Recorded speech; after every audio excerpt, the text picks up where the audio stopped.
오늘 말씀은 비유입니다. 말씀 자체가 예수님이 하신 말씀이 비유라고 찝어서 말해주고 있습니다. 6절을 보시면 예수께서 이 비유로 그들에게 말씀하셨으나 그들은 그가 하신 말씀이 무엇인지 알지 못하니라. 비유를 우리가 이해하려면 내용, 이야기들을 잘 정확하게 우선 알고 있어야 되고요. 그 다음에 그 이야기의 전면 그리고 그 뒷면에 담겨 있는 깊은 곳까지 파악해야 됩니다. 오늘 비유의 이야기는 양의 우리가 배경입니다. 양들이 이렇게 밤에 지내는 우리가 있는데 그 우리에 두 종류의 사람이 접근하는 겁니다. 접근 방식에 따라 어떤 사람은 나쁜 사람, 강도요 절도, 양도둑이 되며 어떤 분은 목자가 되는 거죠. 목자는 정식으로 이 양우리에 접근하고 양도둑은 부정한 방법이죠. 담을 넘거나 기타 다른 방식으로 문을 통하지 않고 양에게 접근한다, 이렇게 설명을 합니다. 이 두 부류를 분리하는 이유를 한번 조금 깊게 생각해 보면 단순히 멋진 목자, 이상적인 목자가 어떤 분인지 그것만 보여주는 것이 아니라 반대가 되는 양도둑들이 얼마나 나쁜 사람인지, 우리는 이들을 왜 주의해야 되는지 그 교훈도 주고 있다는 사실을 우리가 알고 있어야 하는 것이죠. 6절의 말씀을 다시 보시면 비유의 특징 중에 하나는 꼭 못 알아듣는 사람들이 있습니다. 이 못 알아듣는 사람은 할 수 없는 겁니다. 그런데 이 비유는 어떤 힘이 있냐면 못 알아듣는 것 같은 사람이 알아들어요. 그 알아들을 때 굉장히 이 비유가 힘이 있는 가르침이 되는 겁니다. 오늘 여러분 알아듣는 사람들 되시기를 주 안에서 소망합니다. 조금 더 유식하게 알아먹는 사람들 되시기를 바랍니다. 자, 비유에는 반전이 있습니다. 이 반전을 이해하면 비유를 이해하는 데 도움이 됩니다. 반전이라는 것은 내가 기대하는 것과 다른, 내가 기대하는 것보다 더 깊고 넓고 오묘한 것을 가르쳐 주는 것이죠. 하이라이트라고 볼 수 있겠습니다. 오늘 이 비유의 첫 번째 반전 하이라이트는 이 문을 중심으로 그 문 앞에 목자가 도착했을 때 일어나는 일입니다. 자, 3절인데요. 3절 참 멋있는 아름다운 구절이에요. 같이 한번 이 3절을 눈여겨 읽으시면서 그 뜻이 우리를 평안하게 하기를 소망합니다. 같이 읽겠습니다. 문지기는 그를 위하여 문을 열고 양은 그의 음성을 듣나니 그가 자기 양의 이름을 각각 불러 인도하여 내느니라. 우리의 목자가 도착했습니다. 우리의 목자가 도착하니까 문지기가 기다리고 있다가 문을 착 여는 겁니다. 그리고 양들은 문을 연 다음에도 이렇게 기다리고 있는데 목자가 양들의 이름을 소리내어 하나씩 부르기 시작하고 그 이름을 듣고 그 이름에 해당하는 양이 한 마리씩 한 마리씩 우리 밖으로 나오는 장면입니다. 이 그림을 잘 그려두셔야 됩니다. 참 아름다워요. 저는 이 부분을 이렇게 마음속에 쭉 담아 묵상하면서 야, 나는 문지기 하고 싶다라는 생각이 들었습니다. 예수님 목자 탁 나타나면 양들이 이렇게 안에 있는데 나가서 하루의 일과를 보내야 되고 또 꼴도 먹어야 되고 물도 마셔야 되는데 목자가 인도하여 탁 나왔을 때 문지기 되어서 그 문을 싹 여는 사람 되면 좋겠다, 이런 생각도 해봤습니다. 오늘 이 본문의 핵심은 목자와 양의 관계이고 문을 중심으로 그 관계가 규명이 되고 있습니다. 목자가 나타나니까 문이 열리고 그 문을 통해서 양들이 하나씩 밖으로 나오는 장면입니다. 이 부분을 살펴보면 당시의 이 광경, 그러니까 예수님 당시에 일반적으로 볼 수 있었던 광경하고는 좀 다릅니다. 훨씬 이상적인 모습을 보여주고 있죠. 그것을 통해서 우리가 교훈을 배워보는 겁니다.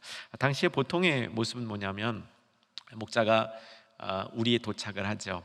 우리는 보통 이렇게 사람들이 많이 모이는 이런 도시 부근에 있는 양의 우리들은 한 2m 정도 되는 담이 우선 필요했다고 그러고요. 어떤 경우에는 이제 도둑이 많은 경우에는 거기에다 이제 쇠로 된 창살 같은 것도 달아뒀다, 뭐 이런 기록도 실제로 존재하고 있습니다. 보통 양의 목자들은 한 번에 그 칠 수 있는 양을 평균 100마리 정도로 봅니다. 그래서 예수님이 아마 79마리 양, 한 마리 잃은 양 할 때 100마리의 양을 이 비유로 들으셨던 것 같아요. 그게 평균치다. 이건 학자들의 연구입니다. 저도 이 지역에 꽤 많이 갔었고 사실 여러 목자들과 이렇게 부딪힘이 있었는데 통역이 가능한 때는 늘 물어봤습니다. 몇 마리의 양을 치고 계십니까? 몇 마리의 양을 치는 것이 가장 적합하다고 생각합니까? 한 명의 목자가. 그러면 거의 공통적이었어요. 80마리가 제일 적절합니다. 80마리 정도는 이렇게 다 충분하게 양 한 마리 한 마리씩을 다룰 수 있습니다. 돌볼 수 있습니다. 그렇게 얘기를 하더라고요. 그런데 많이 돌보는 목자는 한 300마리까지 양을 돌본다 그럽니다. 이 경우에는 이제 혼자서는 안 되고요. 양을 잘 돌볼 수 있도록 도와주는 개들이, 훌륭한 똑똑한 개들이 셰퍼드죠. 이 개들이 같이 이렇게 이 일을 해줘야 가능하다라고 얘기를 합니다. 아침이 되면 해뜰 무렵에 양을 데리고 나와서 해질 무렵에 우리로 다시 데리고 오는데, 제가 해 뜰 무렵에 양들이 밖으로 나오는 것은 본 적이 없습니다. 그런데 해 질 무렵에 양들이 들어가는 건 본 적이 있어요. 정말 기가 막혀요. 해가 딱 질 무렵쯤 되니까 저 멀리서 이 양들이 쫙 나타나기 시작해요. 양 우리 앞에 딱 도착하니까 정말 이 땅거미가 지는 그 시간이에요. 그러면서 이렇게 질서정연하게 밖에 딱 대기하고 있다가 문 열면 이렇게 안에 들어가는 모습을 직접 본 적이 있습니다.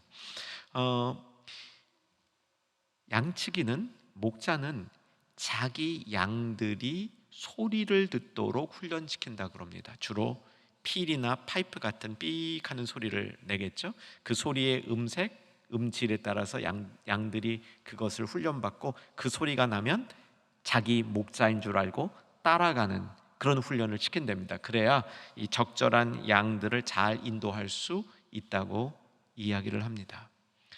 어떤 목자들은 그 소리를 피리로만 내는 게 아니라 자기 육성의 소리를 내는데, 양들이 그 육성에 친숙해지면 육성을 구별할 수 있다고 이야기를 합니다. 어떤 경우에는 양들 한 우리의 밤에 이렇게 많은 양들이 모여 있는데 같은 목자가 치는 양들이 아니기 때문에 아침에 이 소리를 잘못 내면 딴 목자 쫓아가는 겁니다. 그러면 안 되겠죠. 여러분 여행 가셨는데 잠시 휴게소에 냈다가 다른 여행팀 버스 타고 가면 안 되겠죠. 이 양들이 섞이면 안 되는 거죠. 그래서 자기 목자의 소리를 구별할 수 있고 목자도 그렇게 해야 된다는 것이죠. 또 심지어는 아주 탁월하고 예민한 목자들은 자기가 치고 있는 양들의 얼굴 대부분을 구별할 수도 있었답니다.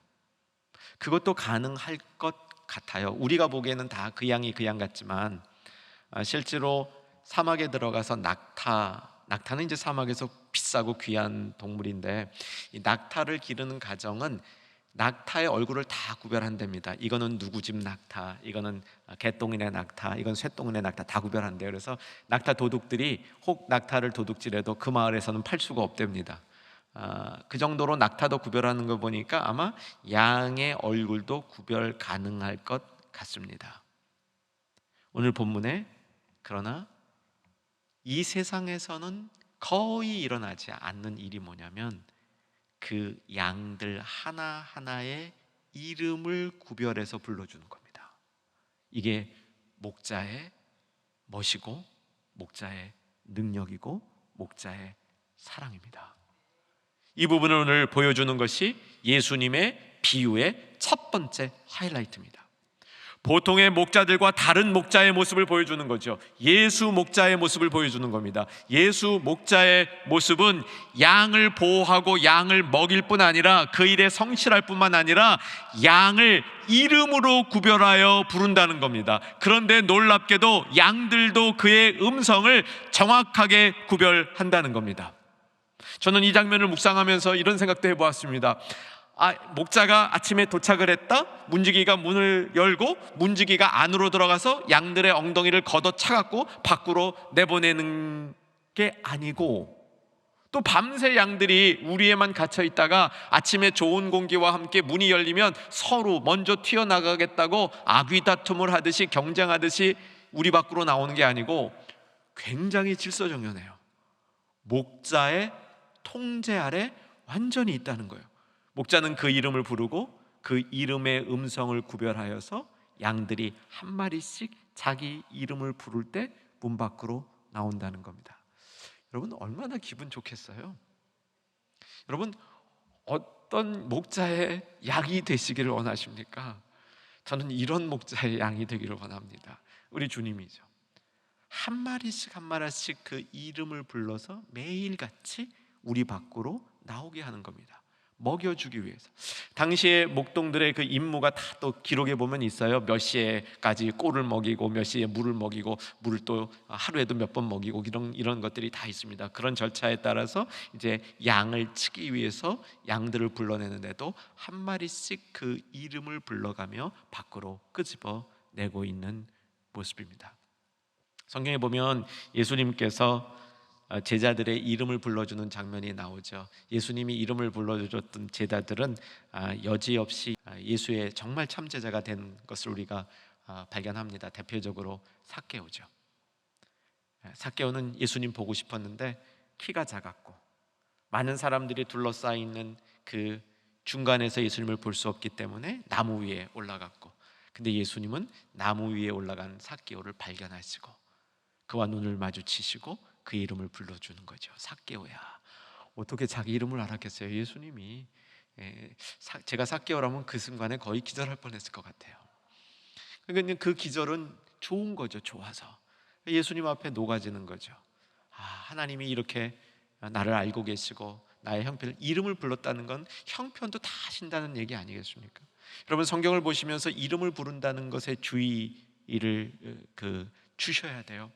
주의 이름을 부르는 자는 구원을 얻으리로다. 어떤 분들은 주 입술로만 주여 주여 한다고 무슨 구원을 얻습니까? 그러지만요, 주의 이름을 부르는 자라는 이 말 자체 속에 그냥 이름만 부르는 게 아니란 말입니다.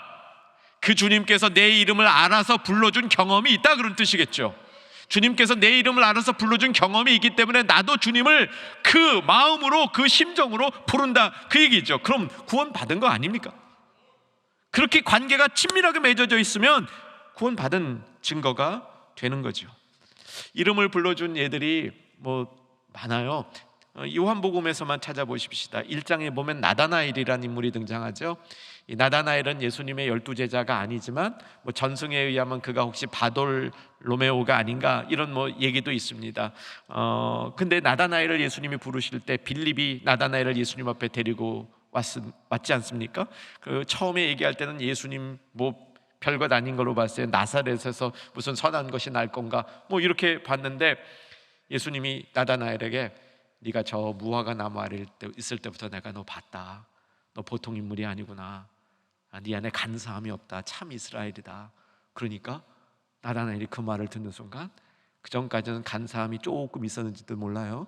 그 말을 듣는 순간 싹 간사함이 없어지면서 하나님 앞에, 예수님 앞에 완전히 나오는 자기 자신을 다 열어놓고 무너지는 그런 나다나엘을 경험했죠. 오늘 이 말씀에 가장 알맞는 이 예는 요한복음 20장에 나옵니다. 그러니까 양이 목자의 음성을 알고, 목자가 양의 이름을 알고, 양이 목자의 음성을 듣고 그 음성을 따라가는 거, 요한복음 20장에 나옵니다.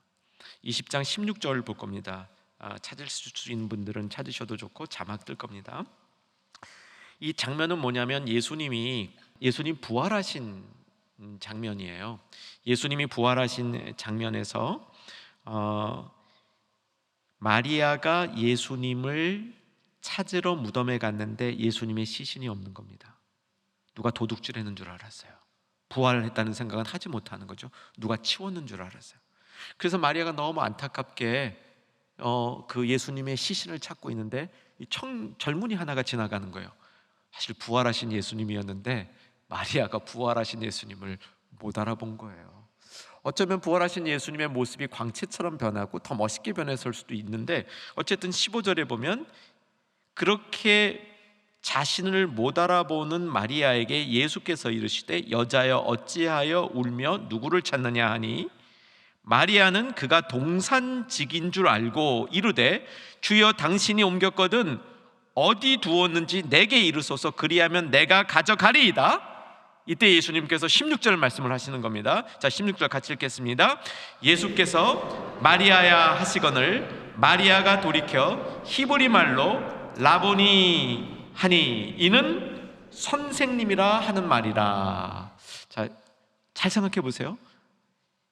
처음에 마리아가 예수님 부활하신 모습을 보고 몰라봤어요. 근데 언제 알아봤어요?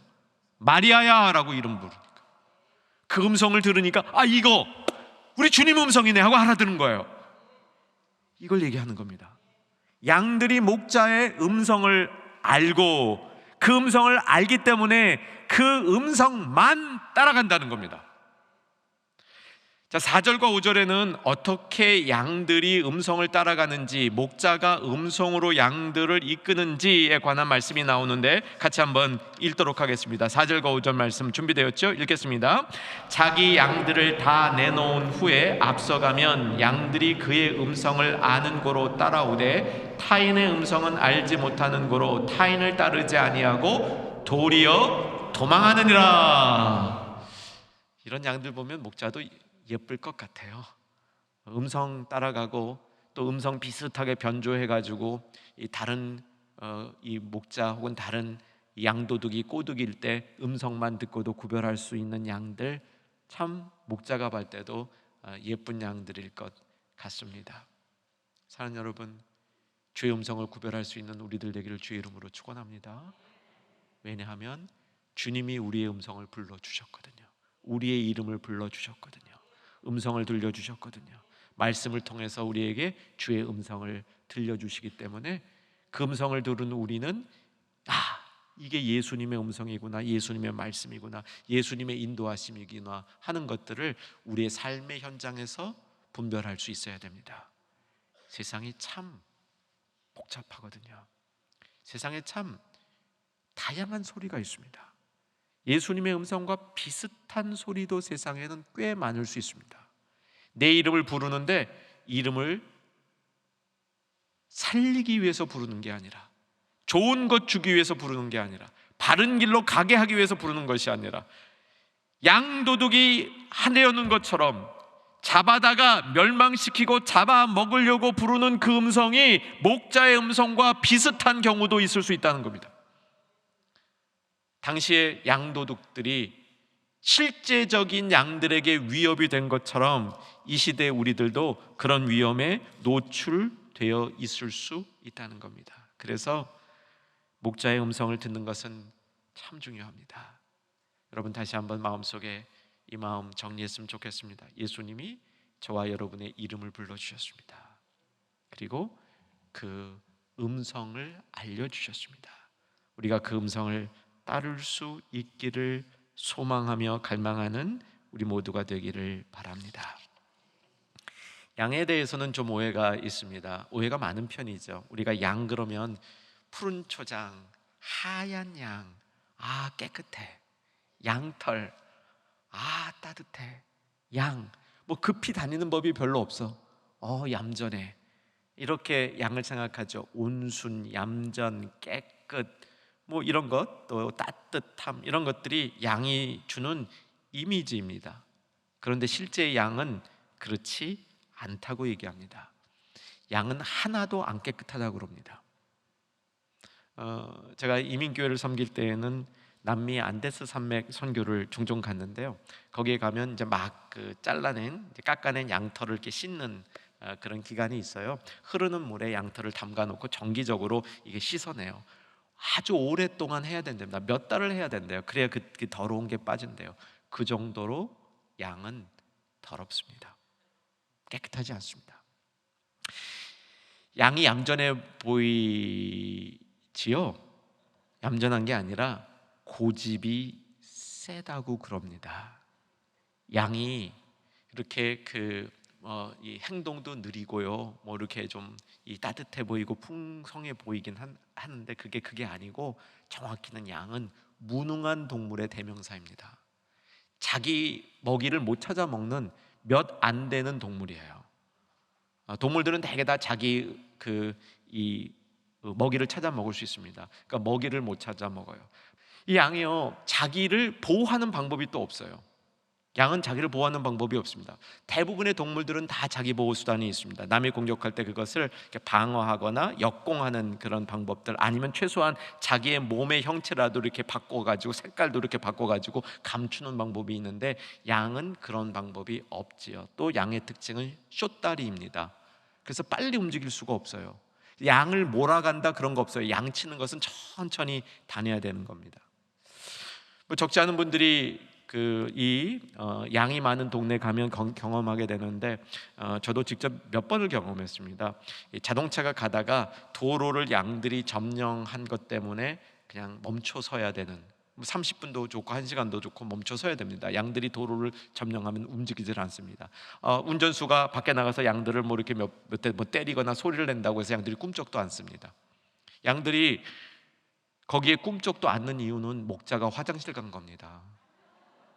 목자가 양들을 인도하다가 갑자기 화장실 가면요, 양들이 다 진짜 올 스톱이에요. 꼼짝도 않고 목자가 다시 와서 소리를 내고 이끌 때까지 그 자리에 그냥 있는 거예요. 여러분, 이게 얌전한 겁니까?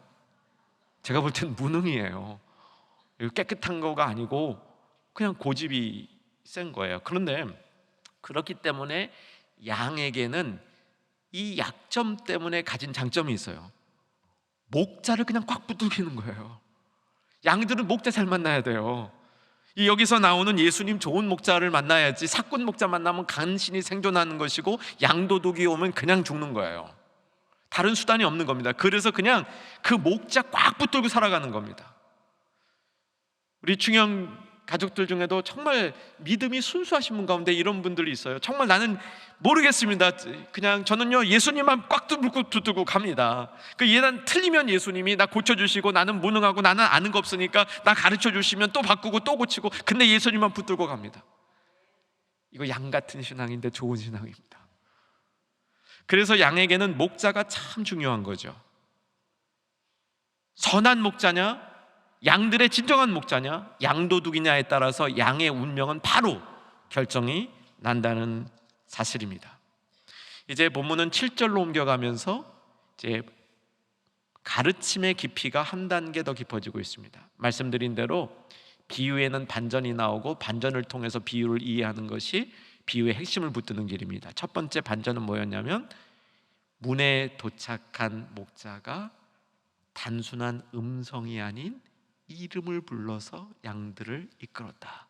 피리 불어서 이끄는 게 아니라 음성, 이름을 불러 이끌었다. 첫 번째고요. 두 번째, 7절을 보게 되면 읽어보십시다. 7절 준비되셨죠? 같이 읽겠습니다. 그러므로 예수께서 다시 이르시되 내가 진실로 진실로 너희에게 말하노니 나는 양의 문이라. 여태까지는 목자는 문으로 양들을 이끈다, 정식으로 양을 문을 통하여 끄집어내고 문을 통하여 우리에다 집어넣는다, 이렇게 가르쳤잖아요. 그런데 문을 통과시키는 방식이 뭐 피리를 불거나 막대기로 때려서가 아니라 음성을 들려줘서 그 문을 통과시킨다, 이렇게 얘기했잖아요. 그런데 한 단계 더 가는 겁니다. 아예 그 문 자체가 나다라고 말씀하시는 거예요. 예수님이 나는 양의 문이다. 양들이, 목자를 철저하게 의지하는 그 양들이 이 문으로 나가면 틀림없이 살 수 있는 바로 그 문이다 라고 얘기하는 거예요. 세상으로 나가는 문이 아니라, 양도둑이 훔쳐가려고 만든 문이 아니라 살 수 있는 꼴을 먹으러 나가는 문이다, 이렇게 말씀하시는 거예요. 여기에 배경이 있습니다. 10장 1절, 2절, 3절에 나오는 양의 우리는 좀 큰 도시에 제법 여러 마리의 양을 가두는 우리를 얘기합니다. 그런데 산간에 가면, 그래서 양의 마리수가 한 15마리 이내가 되는 그 정말 친밀하게 양을 치는 목자들, 이 집에 돌아올 수 없어서 그냥 산속에서 밤에 자야 되는 경우에 임시로 우리를 만듭니다. 어떻게 만드냐면요, 한 50cm 정도만 돼도 된다 그래요. 한 1m 이내에 돌을 이렇게 둥그랗게 쌓아서 벽을 치고 그 안에 우리를 담아두는 겁니다. 그러면 양들이 들어가는 입구가 있겠죠. 입구가 벌려져 있겠죠. 그 입구는 어떻게 하냐면 밤에 양치기가 그 입구에서 자기가 자는 겁니다. 이 그림을 보면서 나는 양의 문이다 하는 얘기를 했을 때 당시 사람들은 그 장면이구나 하고 이해할 수 있었던 거예요. 우리는 잘 이해가 안 되죠. 그런데 그 장면을 연상해 보면 뭐냐면 이 목자가 밤에 자기 몸으로 양을 지키고 있는 겁니다. 문이라는 헬라어는 우리가 알고 있는 전신갑주의 믿음의 방패, 기억나시죠? 믿음의 방패. 이 방패는 큰 방패를 얘기합니다. 거기에 자기 몸을 싹 숨길 수 있는 방패인데, 방패의 원어인 헬라어가 문하고 비슷한 단어예요. 방패가 문처럼 생긴 겁니다. 기능이 비슷하죠? 방패와 문은 보호하는 기능을 하는 겁니다. 나는 양의 문이다. 양을 지키기도 하면서 그 문을 통하여 양이 나가야 제대로 된 생명을 얻는 것이다. 이렇게 설명하는 겁니다. 자, 9절로 이동해 보시면 나는 양의 문이다 라는 것을 예수님이 직접 해석해 주시죠. 자, 9절 같이 한번 읽겠습니다. 내가 문이니 누구든지 나로 말미암아 들어가면 구원을 받고, 거기까지. 이 문으로 들어가야 구원을 받는다는 겁니다. 오직 양의 문으로만 들어가야 구원을 받는다는 겁니다. 근데 양의 문이 예수님이에요. 예수님을 통해서만 구원을 받을 수 있다. 아멘 되셔야 됩니다. 여러분, 이제 우리가 자주 이 말씀을 기억했으면 좋겠습니다. 이 세상에 참 다양한 문들이 있어요. 그 문으로 가면 성공할 것 같은 문이 있습니다. 여러분, 어떤 길을 갈 때 그 길이 정해지는 걸 문이라 그러잖아요. 그 문으로 통과하면 멋진 도시에 들어갈 수 있을 것 같습니다. 그런데 사망으로 이루는 문이 허다합니다. 여러분, 세상으로 나가는 문들이요, 그 문으로 나가면 뭐 될 것 같은데 사실은 그 문으로 나가서 인생 잃어버리는 경우가 허다한 거죠. 다시 본문의 배경으로 돌아옵니다. 왜 양도둑을 강조했을까? 왜 양도둑을 강조했습니까? 당시에 서기관 바리새인, 지난주 말씀에서 예수님을 붙들고 가늠하다 현장에서 붙들린 여인 붙들고 그 여인만 붙잡으려는 게 아니라 예수님을 해하고자 했던 서기관, 바리새인, 대제사장 등등 당시에 예수님을 적대하던 무리들을 양도둑이라고 했습니다. 왜 양도둑이었습니까? 하나님의 양을 다른 길로 인도하는 겁니다. 생명이 아닌 사망의 길로 인도하는 겁니다. 그들을 섬겨서 살리려는 게 아니라 그들로부터 이득을 취해내려는 것이죠. 그래서 양도둑이라고 그런 겁니다. 이 시대의 양도둑은 누구입니까? 이단입니까? 물론 이단 양도둑입니다. 잘못된 교회 양도둑일 수도 있습니다. 그런데 가장 이 시대의 강력한 양도둑은 세상입니다. 세속이에요. 물질주의입니다. 물질주의는 우리들을 성도건 아니건 사람을 자기 고객 만드는 겁니다. 자기 소비의 대상이 되는 소비자로 만드는 거죠. 거기에 얽어매는 겁니다. 그 시스템에 벗어나오지 못하게 하는 거죠. 그래서 충실한 세속주의의 사람이 되게 만들면 평생 그 사람들로부터 이득을 취하며 자기네들의 부를 쌓을 수 있게 되는 거죠.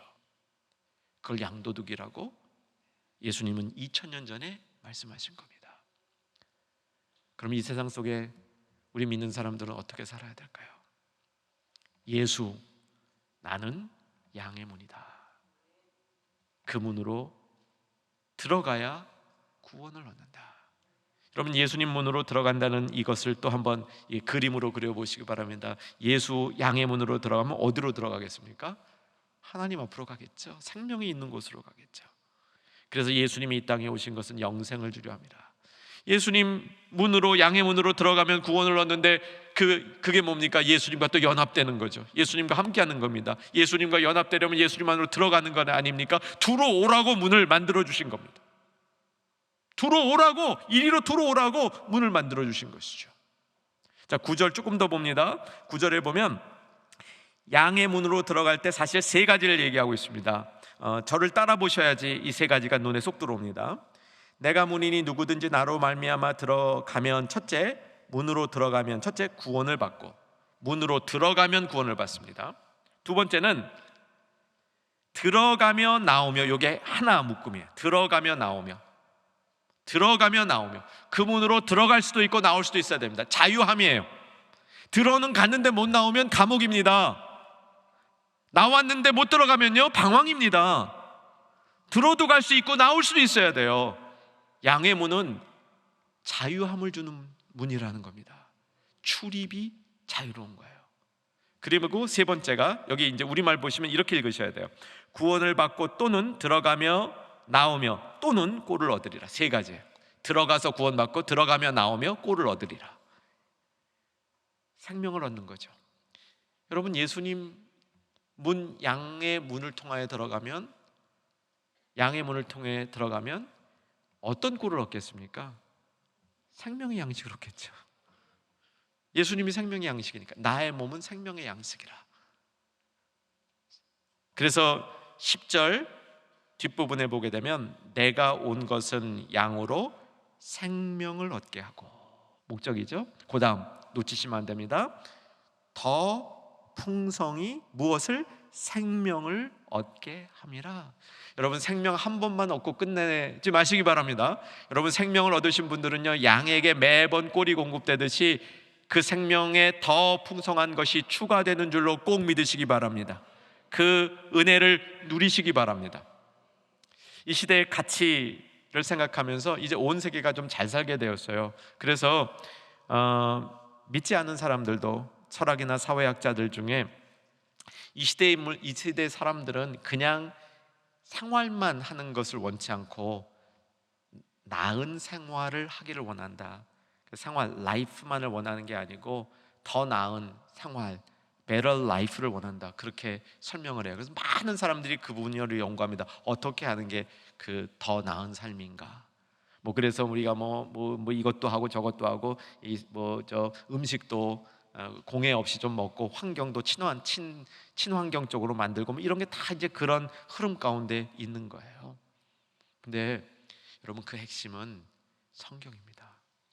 하나님의 가르침이에요. 더 나은 삶을 살려면 가치 있는 일에 우리의 삶이 드려져야 됩니다. 맞죠? 그냥 가치 있을 뿐 아니라 이것을 지속할 수 있어야 됩니다. 맞죠? 조금 가치 있으면 안 되고 지속할 수 있어요. 세 번째는 지속해서 생기는 결과로 인해서 우리가 만족할 수 있어야 돼요. 충족이 되어져야 돼요. 여기까지는 세상 사람들도 거기까지는 알 수 있어요. 더 나은 삶을 추구하다 보면. 그런데 그 뒤에 영원한 것은요, 성경이 가르쳐 줍니다. 우리가 더 나은 삶을 살기 위해서 드려야 될 가치가 의예요. 의. 그리고 그 가치를 지속해서 우리가 이루어가고 살면, 지속하면 평안이 생겨요. 그리고 그 평안에 의해서 우리가 만족하면 그다음 기쁨이 생기는 겁니다. 이거 로마서에서 사도 바울이 얘기했어요. 로마서 14장 17절에 보게 되면 하나님 나라는 의와 평강과 희락이니라, 이렇게 선포한 겁니다. 이게 예수님이 말씀하신 거예요. 사도 바울이 그냥 찾아낸 게 아니고 예수님이 요한복음 10장 10절에서 말씀하신 겁니다. 내가 온 것은 생명을 얻게 하고 너희로 더 풍성히 그 생명을 계속적으로 확장시켜 가리라 라고 말씀하시는 겁니다. 그래서 세상에서 머리 싸매고 머리 좋은 사람들이 생각해낸 게 그냥 삶이 아니라 나은 삶이다 라고 생각해냈는데, 예수님은요, 나은 삶이 아니라 영원한 삶이라고 말씀하시는 겁니다. 더 풍성한 삶이라고 얘기해 주시는 겁니다. 사랑하는 여러분, 두 가지를 기억하셔서 이 삶을 이루십시다. 첫째는 양의 문으로 나가야 됩니다. 다른 문에는 대안이 없습니다. 양의 문으로 들어가고 양의 문으로 출입하고 양의 문을 통하여 꼴을 얻는 우리들, 그러기 위해서 목자의 음성을 듣고, 특별히 목자가 나의 이름을 불러주는 음성을 듣고 목자를 따라가서 조금이라도 다른 소리 우리가 따라가지 아니하는 복된 충현의 가족들, 하나님이 선택한 복된 양들 되시기를 주의 이름으로 축원합니다.